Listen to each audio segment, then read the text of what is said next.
ওকে, যাওয়া যাক আবার।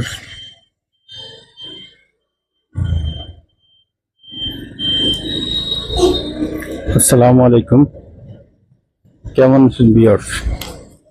যারা আমার এই ইউটিউব চ্যানেলের ব্লগগুলো দেখেন, এই রাইডিংগুলো দেখেন, তাদেরকে জানাই অসংখ্য ধন্যবাদ।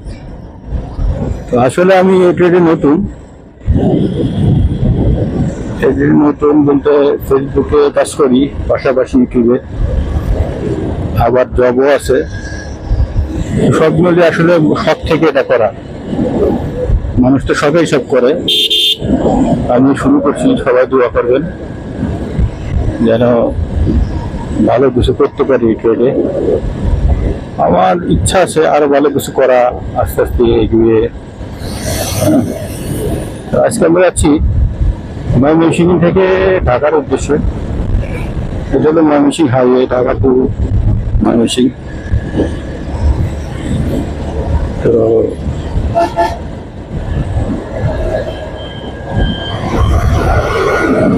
যারা ময়মনসিংহ ঢাকা গেছেন তারা অবশ্যই রাস্তাগুলো চিনুন ভালো করে, অনেক সুন্দর রাস্তা।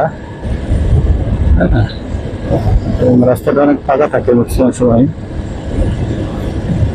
সুন্দর একটা রাস্তা।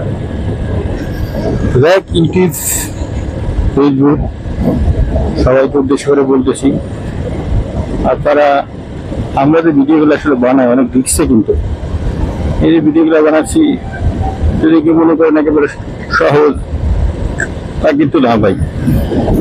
প্রত্যেকটা ভিডিওর পিছনে সময় দেওয়া লাগে, কষ্ট করা লাগে, পরিশ্রম করা লাগে এবং রিক্সও আছে। আপনার একটা ক্যামেরা নিয়ে যে মোটরসাইকেলের ভিতরে করে ভিডিও করলে ভিডিও হয়, এরকম না। আসলে যারা আমরা ভিডিও করি তারা শুধু জানে আসলে কিভাবে কি করা লাগে। যাই হোক, আপনারা যারা ভিডিওগুলো দেখেন, দেখার পরে অবশ্যই ভালো খারাপ কমেন্টের মাধ্যমে জানাবেন।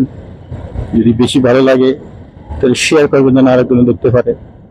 হ্যাঁ, আর সাবস্ক্রাইবের কথা তো এই জন্যই বলবো, যাতে পরবর্তী সময় যদি আবার আমার ভিডিও আপনি দেখতে চান, এই ধরনের ভিডিও দেখতে যদি ভালো লাগে তাহলে সাবস্ক্রাইব করে রাখলেন। আমি পরবর্তী সময় ভিডিও ছাড়লেই আপনার কাছে আগে নোটিফিকেশন গেল। তো যাই হোক, সবার কাছে একটাই চাওয়া যে আমরা যারা ইউটিউবে কাজ করি, ভিডিও বানাই, আসলে প্রত্যেকটা ভিডিওর পিছনে অনেক গল্প থাকে। তো আপনারা যারা দেখেন তারা যদি এগুলো দেখার পরে একটা কমেন্ট রেখে যান, একটা সাবস্ক্রাইব দিয়ে দেন, একটা শেয়ার দিয়ে দেন, তাহলে পরে পরবর্তী সময়ে আমাদের